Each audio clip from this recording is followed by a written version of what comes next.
Telangana TDP working president Revanth Reddy party మారుతున్నారని గత కొంతకాలంగా జోరుగా ప్రచారం జరుగుతున్న సంగతి తెలిసిందే. ఆయన టీడీపీ గుడ్ బై చెప్పి బీజేపీ తీర్థం పుచ్చుకుంటారని వార్తలు హల్చల్ చేస్తున్నాయి.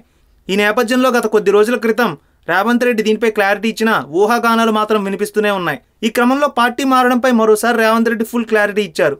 శనివారం వికారాబాద్ జిల్లా కొడంగల్లోని బసిరెడ్డి గార్డెన్లో టీడీపీ మినీ మహానాడు జరిగింది. ఈ సందర్భంగా రేవంత్ రెడ్డి ముఖ్య అతిథిగా హాజరై మాట్లాడారు.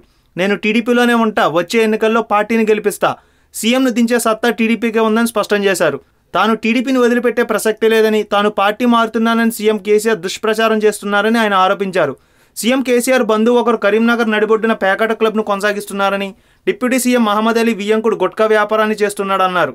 అసెంబ్లీ సాక్షిగా మంత్రి తలసాని శ్రీనివాస్ యాదవ్ గుట్కాను నములుతూ సమావేశాలకు హాజరయ్యారని, ఇది సీఎంకు కనిపించలేదని రేవంత్ రెడ్డి ప్రశ్నించారు.